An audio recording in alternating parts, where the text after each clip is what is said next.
förklara de här sakerna. Så jag tänkte visa att hur vi har haft tidigare med science fiction och Drömfabrikens produktfilmer. Så kanske vi kommer ihåg dem här.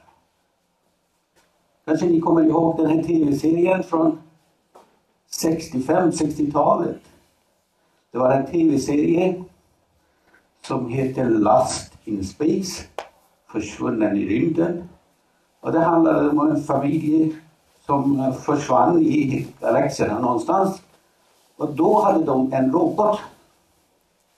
60-talet. Det vill säga att man pratar om svartvita tv i den här tiden. Stora. Och roboten skulle vara en hjälpare som skulle ha en navigering med kamera. Och det här var något nytt. Och lite klumpig i den tiden. Men den har vi egentligen idag på leksakerna. Från 60-talet till nu. Ska vi gå vidare lite till. Vi har en till film som heter Space i 99. Den var från 75 till 78. Det var tv-serie igen. Och vad det handlade om, de hade någon slags instrument som man kunde se, man kunde kommunicera med olika saker, strömmar, media och sådana saker. Vi pratar om 75. Det var nästan omöjligt. Alla trodde det var en dröm. Man kunde alltid komma så långt. Så i den här förutspelade man dagens mobil och mediastreaming i den tiden. Lite längre fram, 1977 kommer filmerna Star Wars. Då handlar det om att förutspela targeting-datorer, 3D-gränssnitt och hologram. Och den tiden det var en märklig film som man trodde aldrig man skulle få de här sakerna som vi har idag. Näst är en film Blade Runner. Kanske ni kommer ihåg den här. Den var en historia om livet har blivit eländigt. Och i den här eländiga man hade videotelefoni. Stora skärmar. Och överallt man hade en sån närvarande av reklam. Som man kan se på städerna. Idag faktiskt det finns. Men vi har inte så eländigt som de hade förutspått. Ännu, kanske. Sen kommer den andra filmen. Som handlade om Star Trek. Det var en serie, tv-serie och film. Från 87 till 94. Då man hade små instrument. Den som vi kallade lite senare som iPad. Den var, man använde pekskärmar i den tiden. Och då trodde man det här är väldigt svårt att förstå hur fungerar de här. Men det här är 87. Och det tog inte så länge vi fick de här sakerna. Jag ser till från 93 Jurassic Park. Det fanns ganska många saker, nya saker som man försöker komma med den här filmen. Men någonting som var förutspått det som vi har idag, vi är ganska nära att få i alla städerna. Det är autonom navigation. Det är Google bilar som ska komma snart. Så det är inte så svårt att tänka sig från 93 till 2020. Vi har samma sak. En film till, Minority Report 2003. Man började att komma förutspå chestkommando, drönare som är mycket vanligt idag. Det vill säga att de här sakerna, drönare, man har försökt använda i krig, just det är ganska mycket, använda för industriella tillämpningar också. Men chestkommando har blivit mycket, mycket vanligare som vi har idag. En till, The Island 2005. Den förutspådde att passiv identitetsskanning överallt närvarande av monitorering. Och den tiden var någonting nytt. Idag försöker man vet att den finns överallt, den här monitoreringen. Man försöker undvika. Men det finns, den var 2005. 10 år tog det. Den andra filmen, Iron Man, från 2010. Fortfarande jag har problem med de här sakerna. Men den här säger att en person sitter och försöker använda gestikulera. Och det finns i stationen, man kastar saker och ting i rymden framför sig. Men det är inte så tokigt. Vi kan göra det faktiskt. Men begränsat. Oblivion 2013 kommer med mycket stora p-skärmar. Tekniken finns redan. Vi kan göra det. Sen kommer vi till den här Matrix-trilogi, egentligen 3 filmer som skapade någonting nytt. En tanke. Tanken var att kanske vi kan göra virtuella världar. De försökte säga att vi finns i virtuella världar, men tankarna kom efteråt att nej, kanske vi kan göra sådana världar. I den här ska vi se.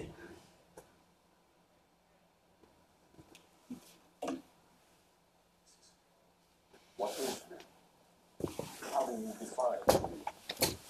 If you're talking about what you can see, what you can smell, taste, and see, then real is simply electrical signals interpreted by your brain. This is the world that you know. Jag kanske kommer tillbaka och får visa det med högre ljud. What is real? How do you define real?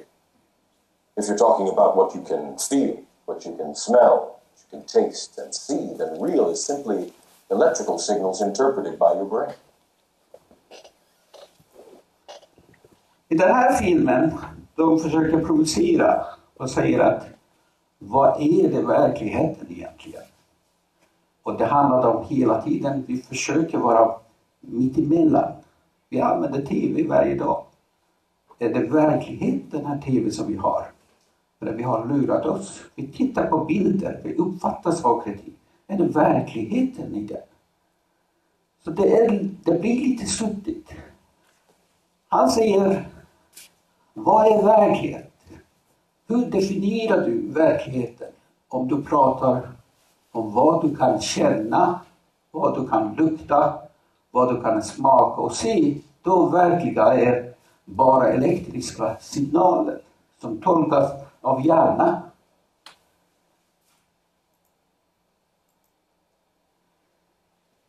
Låt oss tänka lite på den här texten. Världen som vi uppfattar är en intern neural representation eller modell som vi konstruerar och litar på. Det vill säga att vi är ganska bra att hitta modeller. Det är inte så märkligt om jag säger att 90% av vår tid egentligen vi använder de här modellerna. Vi är inte vaken, vi är omedveten, använder de här modellerna. Det ska vi se. De här bilderna, det är någon slags illusion. Amesrum. Så det vill säga ett rum som man har gjort någon slags att bli illusion. Man ser en person från olika avstånd. Man ser höjden av den här ökas. Men de tittar från ett hålfönster i det här rummet. Eller den här. Man har gärna har svårt att tolka det. Att det finns en sån grund här. Och man försöker kämpa med sig själv. Man kan inte komma undan av den här att det här är lite konstigt, så man luras på något sätt. De här sakerna ger oss någon slags pulser. Okej, hur fungerar vi egentligen? De här modellerna. Kanske vi kan härma dem. Kanske vi kan förstå dem. Sen kan vi skapa något nytt. Och de här kallar vi för ledtrådar från bilder, från scener, från video som vi kan göra. Här har jag 3 gubbar som har samma storlekar. Och jag ändrar bara bakgrunden. De är samma. Jag ändrar bakgrunden och plötsligt ni säger de är inte samma höjd, samma längd. Det är omöjligt. Så någonting påverkar vår föredöme av, eller bedömning av de här miljöer som vi har. Vi kallar dem för perspektivledtrådar. Om jag ska göra om den här till jag uppfattar den rätt, jag måste minska höjden av de här gubbarna tills det blir rätt. Eller ska vi titta på den här bilden. Man kan fråga, är fallskärmshoppare högre eller lägre än den person som tar bilden? Det måste finnas en kameraman som är bakom den här fallskärmshoppare. Man frågar när en kamera är högre eller lägre. Vi uppfattar att det finns någon slags en horisont. Den här horisonten är samma höjd som kameramannen står egentligen, eller platsen på den här. Så den här personen måste vara lägre. Så det finns någon slags ledtråd i bilder som vi tolkar. De här ledtrådarna kan vi använda ganska flitigt. Om jag har någon slags horisont och sen vi har de här gubbarna, om de har samma höjd, det vill säga att i verkligheten jag har parallella linjer. Och de här i bilden, uppfattningen som jag har, de korsar varandra. För 100 år sedan det kom en person, en matematiker, sa att tänk om vad vi vet om matematik, geometri, det ska inte stämma. Hur? Parallella linjer, om det ska inte finnas. De ska korsa varandra. Allt, punkt och linje, det är samma. Och oändligheten är framkomlig. 100 år sedan. Det var ingen användning av det. Men idag, vi använder den. Samma princip. Jag ska visa hur det kommer att köra att använda den. Om jag ska mäta en persons höjd. Jag kan rita en linje till exempel till en horisont som alla linjerna ska försvinna. Representera horisonten. Och från den punkten jag kan mäta den här personen. Eller andra saker som finns på samma sätt. Jag kan mäta. Och sen jag kan säga var någonstans är höjden av den här kameramannen. Så plötsligt jag har en virtuell värld. Hur jag har tolkat allting. Jag kan använda den här informationen. Jag kan säga när du tar en bild var någonstans du står och tar bilden. Och höjden av den här. Med hjälp av den här bilden, video som jag har. Den här att göra en ritning, perspektivmålning eller ritning, det har varit känt för 500 år. Principen är ganska enkel. Man gör en enkel linje, försöker hitta en punkt, så vi kallar den för vanishing punkt. Och sen försöker man ska göra en byggnad som med den här perspektivmodellen. Så man gör en kvadrat, kopplar kvadraten till den här punkten och sen försöker jag hitta någon slags gräns för den här sudda bort av de här gränserna och plötsligt jag har den här 3D-formen. Så den var känd ganska länge. Man kan göra de här perspektivmodellerna och ritningarna. Nu har vi verktygen, matematiken. Så med hjälp av den här matematiken och bilden, data, innehållet, vi kan åstadkomma samma sak. Ganska länge sedan, det vill säga 1486, den här målningen är gjord av den här perspektiv ledtrådar. Det vill säga det här var perspektivet. Går tillbaka och sen det är därför folk började tycka om den här eftersom allting dimensionerna skulle stämma i den här målningen. Om jag har en bild, hur ska jag tolka alla de här informationer? Så vad jag kommer att göra av de här perspektiven, så jag hittar någon slags linjerna. Till exempel här.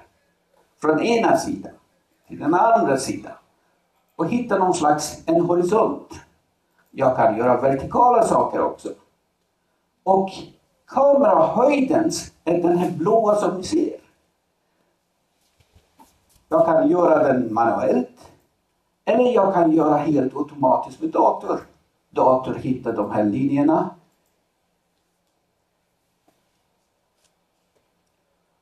Det blir inte perfekt, men vi har hittat på nya algoritmer som kan göra rätten.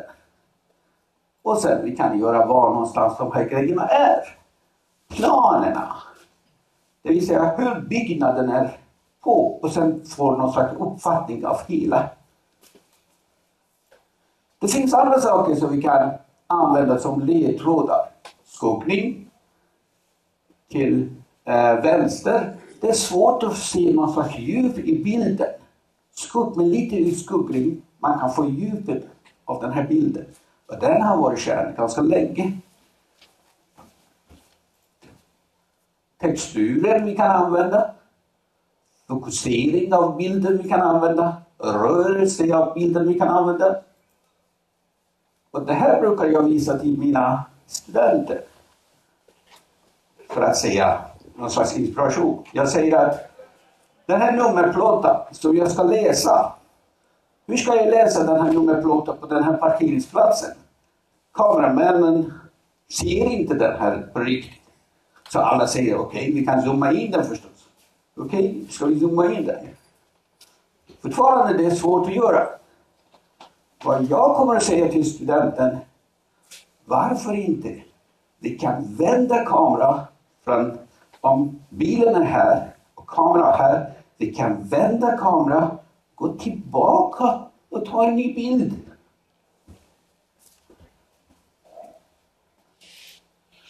Och det är precis vi gör. Vi tar en ny bild, det vill säga vi skapar en virtuell kamera med den här uppfattningen som jag har fått av de här ledtrådarna. Vad är det användbart? Det vill säga om jag ska mäta någonting, det blir inte riktigt korrekt och noggrant. Jag ska gå och titta uppåt och titta på de här innehållet och se hur det ser ut. Användning av den här, man kan tänka sig företag som de kör någon slags tv eller video och sen de ska sätta reklam på marken. Där i mitten av den fotbollsplanen när man försöker visa den här bilderna, tv-bilderna som kommer. Reklamen på de här planerna som finns på hörnet sen kan ändras lokalt. Karlshamn har lokala företag som ska komma med nya idéer. När den här fotbollsmatchen ska visas i Karlshamn, det ska komma med de här reklam. Det är fullt möjligt. Man kan använda någon slags ändring av innehållet av den här. Numera faktiskt det finns program som barn kan göra dem. Det vill säga att du har en video, man kan sätta nya saker i dem och göra den roligare.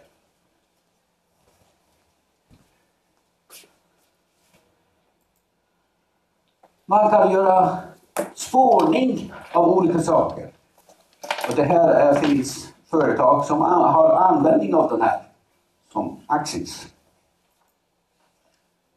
Här är en bild som jag har tagit från Karlskrona bredvid biblioteket. Och det här är en bild. Jag har inte gjort någonting annat. Så jag behandlar den. Ska vi se.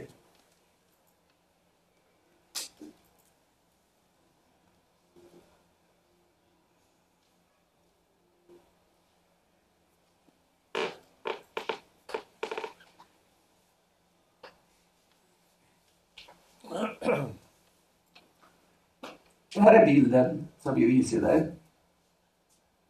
Jag kör lite de här ledtrådarna och algoritmen. Och sen titta vad jag kan göra. Jag kan gå in i bilden. Vart jag vill. Jag är i Karlshamn. Karlskrona. Ni kan se att det finns hav som är här egentligen. Och att det finns en sån reflektion som här. Jag kan gå till andra sidan.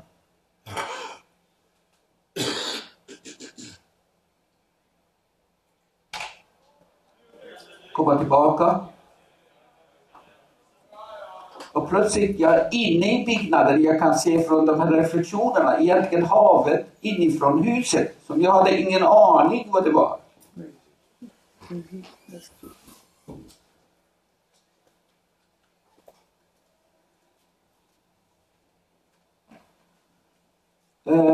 För 2 dagar sedan jag var här i Karlshamn på ett möte. Jag tog en bild med min mobil och så jag gjorde de här sakerna. Det är utanför huset.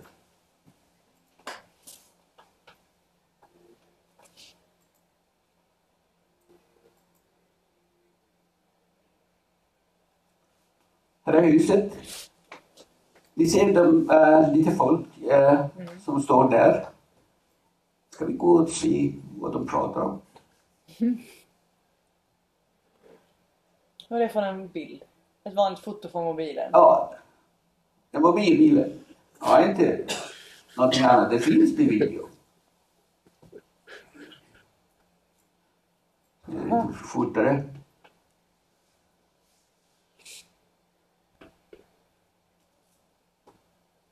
Jag kan gå ganska långt.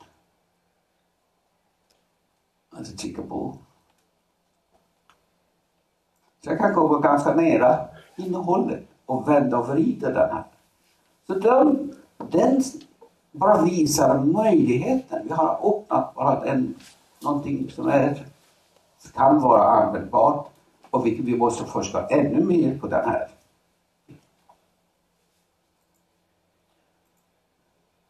Det här är en användning som ni har sett de här programmen av PageUp som vi brukar använda, barnen som kan använda, det vill säga man kan måla med hjälp av datorer.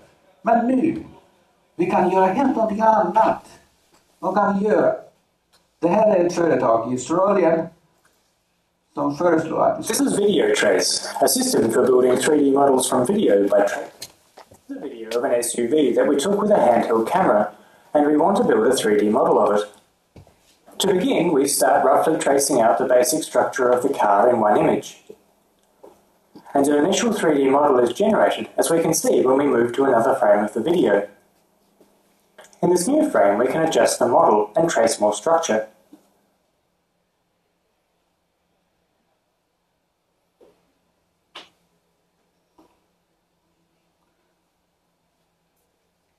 We can also draw curves and generate surfaces from them. Vi har bara en video och de här bilderna kommer från en video och de har försökt använda manuellt. Men vi kan göra, det var 10 år sedan.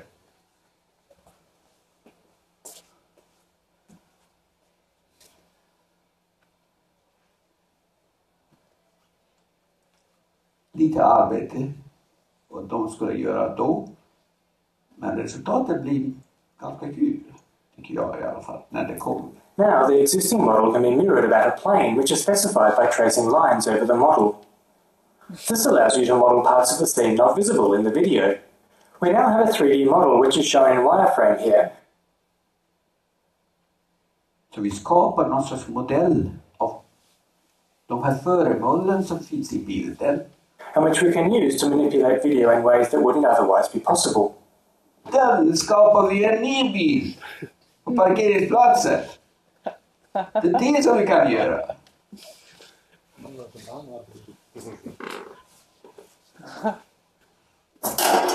Jag kan förstöra den också.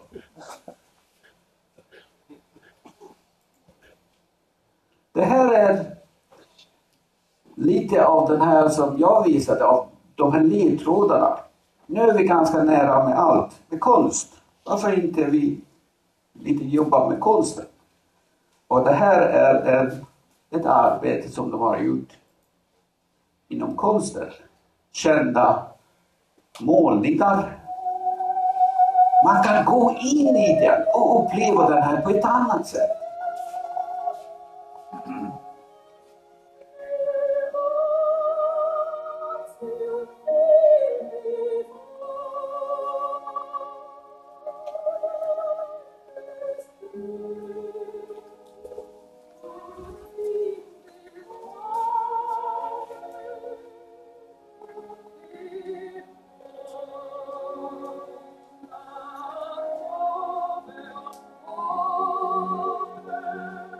Det är någonting som inte stämmer. Ja.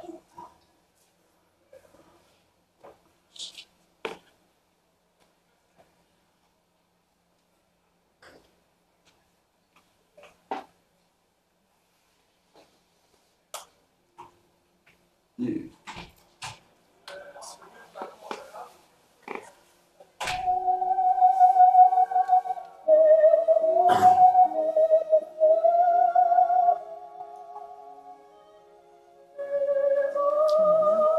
Vill du inte?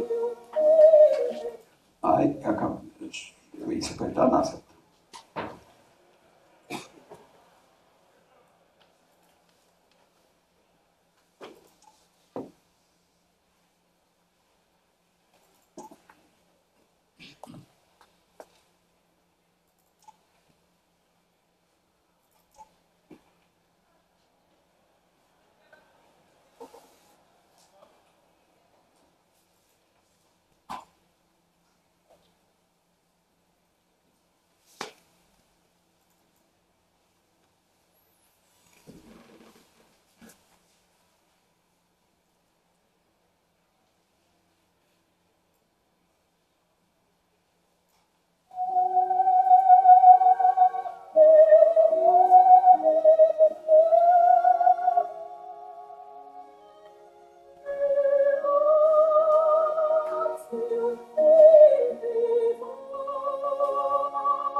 Ska vi se nu.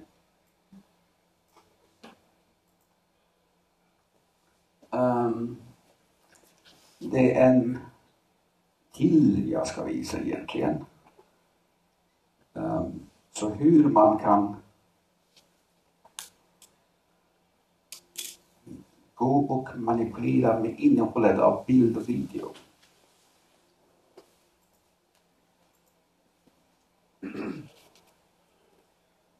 Ska vi se om det funkar här.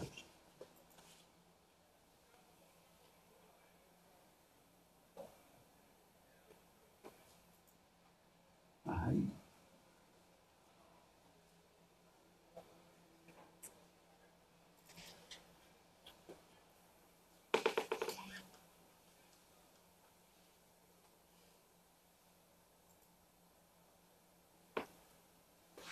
Arbete som ni The ser. morphable face model det är is derived from a data set Åtta år of sedan. 200 colored 3D scans of faces. Individual faces are combined into a single morphable model by computing dense point-to-point correspondences to a reference face. A modified optic flow algorithm establishes 3D correspondence automatically. The morphable model combines 3D shape and texture information of all example faces into one vector space of faces.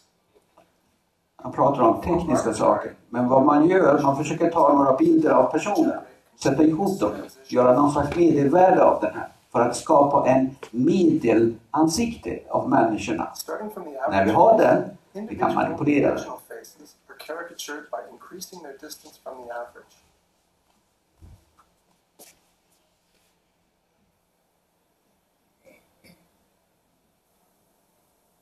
Forming the average for male and female faces separately, the difference can be added to or subtracted from an individual face Det to finns change inte the så mycket perceived skillnad gender. mellan män och kvinnor egentligen när man gör en som medelvärde. Men det är grunden. Sen kan vi hitta på att göra för olika personer. Other facial attributes, such as the fullness of the face, can be manipulated in a similar way. From a labeled set of faces, the characteristic changes are extracted automatically. In our model, they're controlled by a single parameter. Differences in facial expressions captured from another face can be mapped to any individual.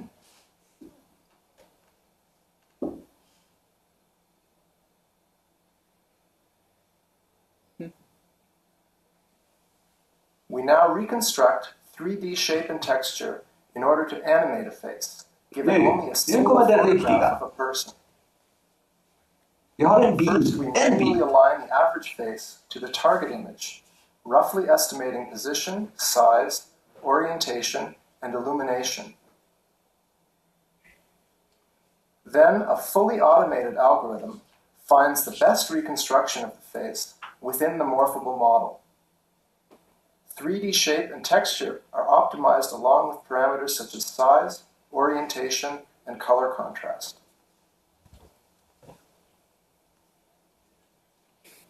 The output is a high-resolution 3D mesh of the face. It is an estimate of 3D shape and surface colors based on a single image.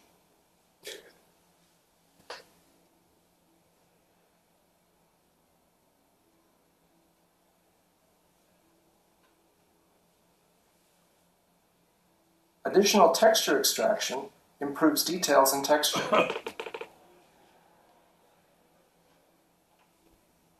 The reconstruction can now be rendered into the image, and a whole range of facial variations can be applied. Nu kan Here vi we simulate weight spela gain med Tom and Hanks. weight loss. vad vi vill.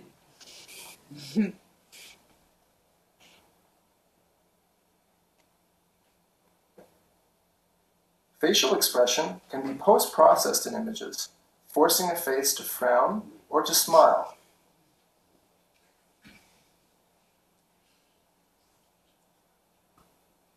From this image, we also estimated 3D shape and texture and combined the photograph with 3D computer graphics. Cast shadows of novel objects are rendered correctly into the scene. Illumination conditions can be changed and pose can be varied to some extent. nu kanske kan vi försöka att göra någon slags film med Katri Hepburn efter hennes död.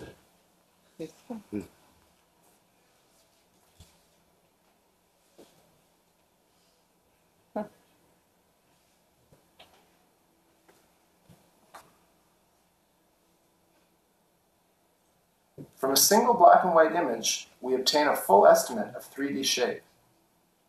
The result of the matching procedure includes an estimate of surface color, since the morphable model contains color information.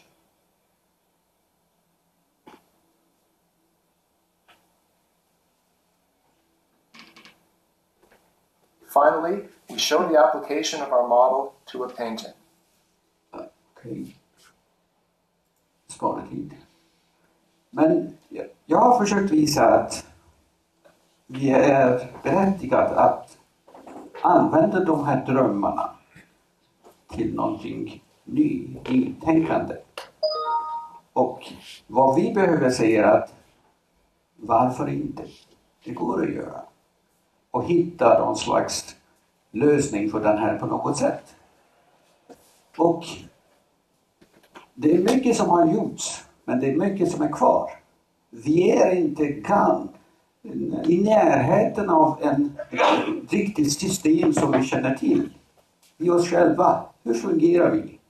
Hur tänker vi? Hur modellerar vi?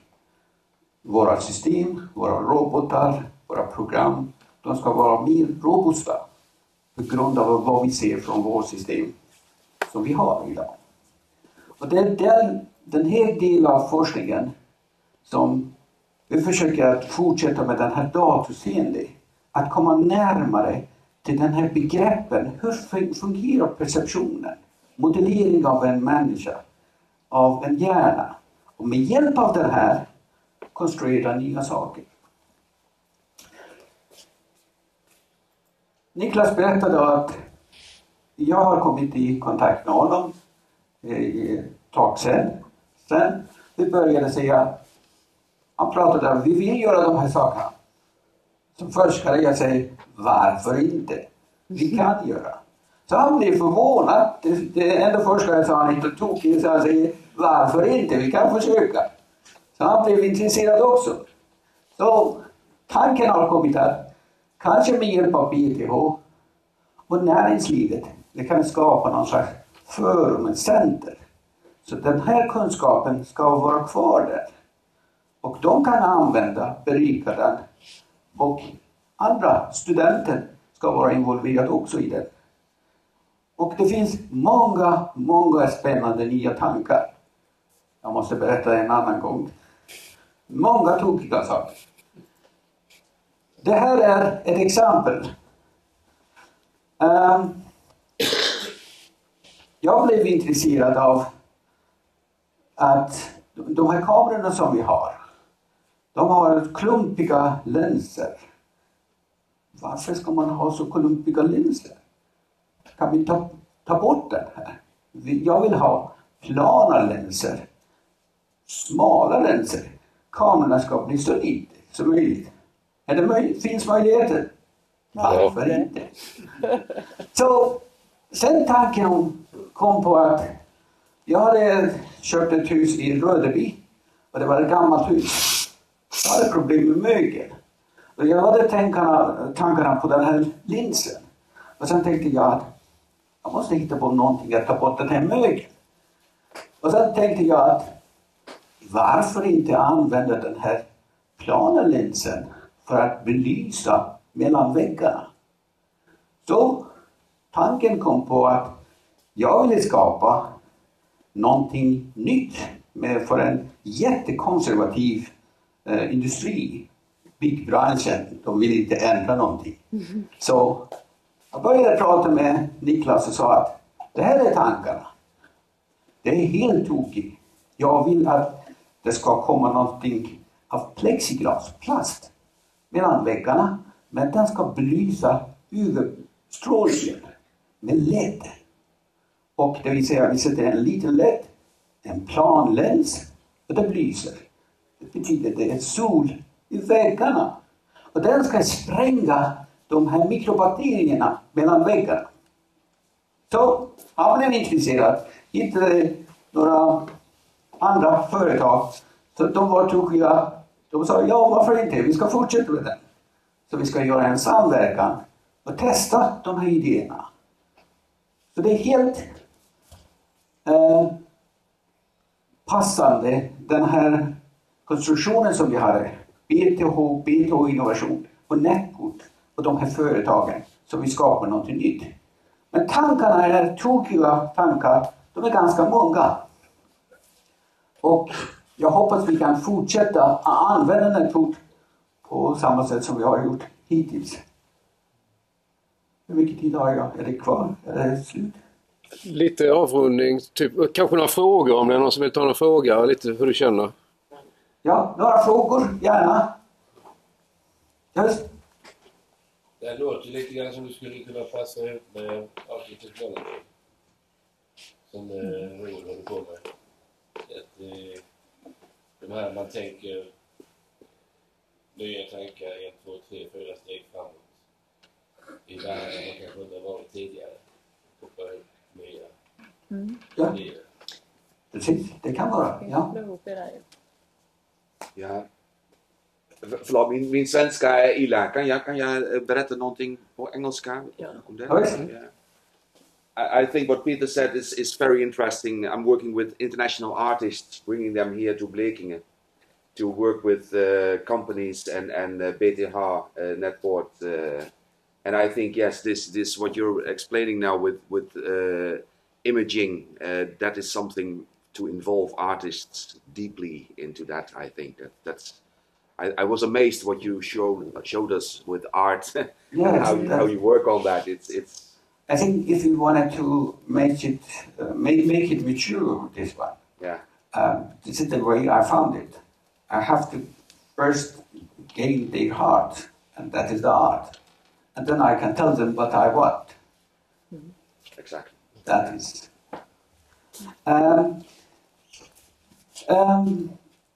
Vi är på BTH ganska öppna med nya idéer.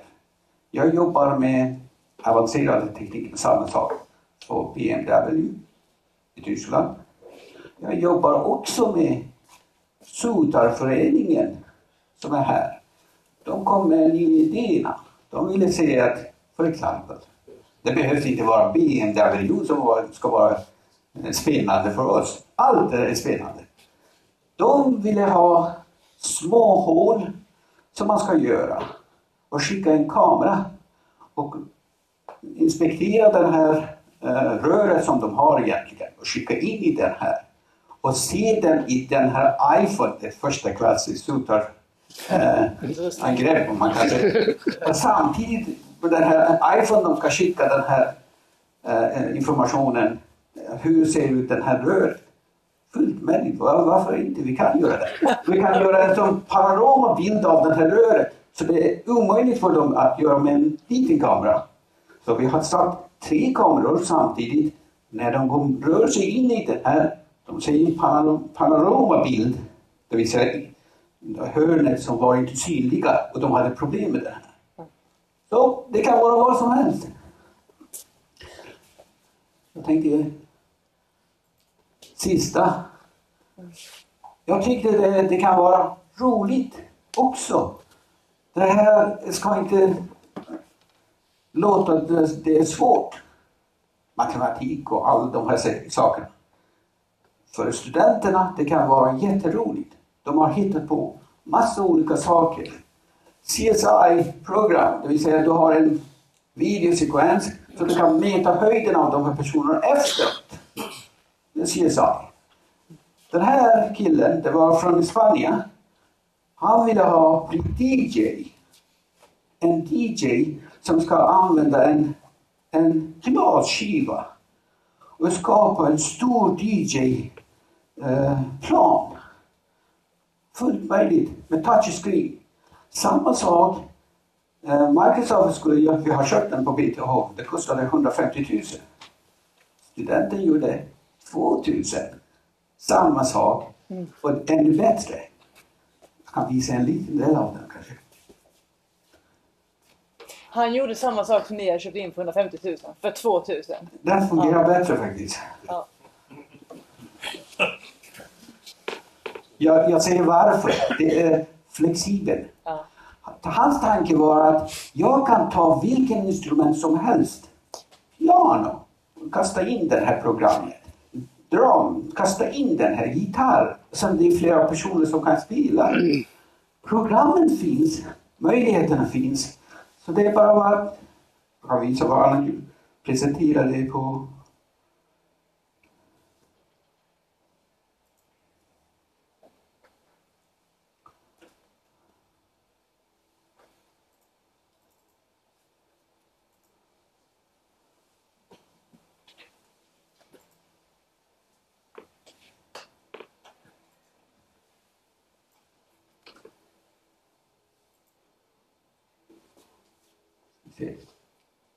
Om jag slutar den.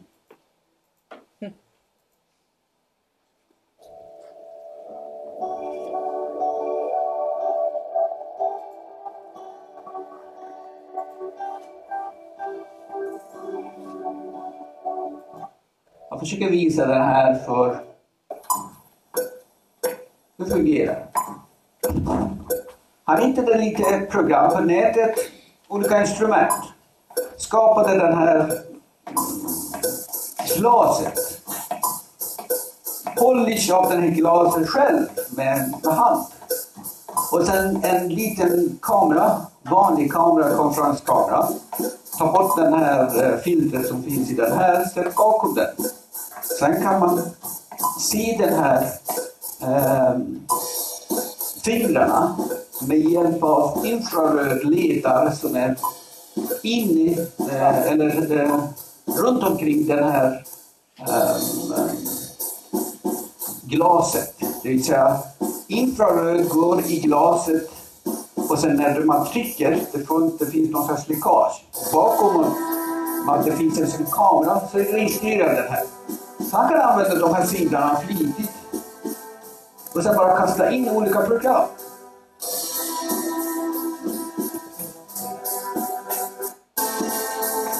Det är ganska långt. Nu får han försöka leka, imponera de andra som står. You have real-time control of almost everything you can paint. It's just an example. Piano and drums and things programming. But actually, the cool thing about it is it's not playing because you have to control the piano. I programmet, han kan dela på den här piano. Sätta och slänga en del av den här till den andra kompisen. Så de kan spela tillsammans. För 2000 kronor. If you're here wants to play with me, they can put my keyboard here. It's on. You can use your own.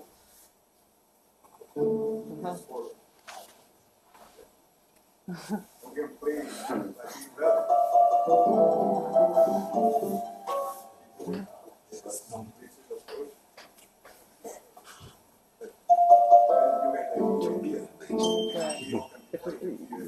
potential, so you see the techniques. Okay, the same way is audience. Han fortsätter visa de här sakerna, olika instrument. Another programmer.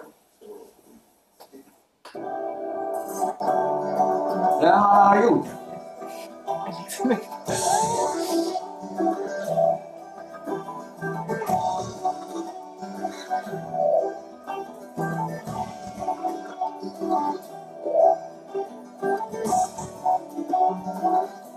Så, jag ville säga att det är inte svårt och det är roligt för de som ska komma med nya idéer. De hämtar, det finns material på nätet gratis. Men lite påhitt av oss och hjälpa till, det kan bli något nytt. Och mycket användbart. Det kan bli början av ett företag. Det är det som vi säger. Vi behöver att inspirera de här nya generationerna. Vi måste vara med och hjälpa till. Om du säger att du får sitta och tänka. Kanske de kommer att tänka, men om vi har den här erfarenheten, vi kan skjutsa fram dem ganska snabbt. I den här riktningen du ska tänka. Du kan komma med nya idéer.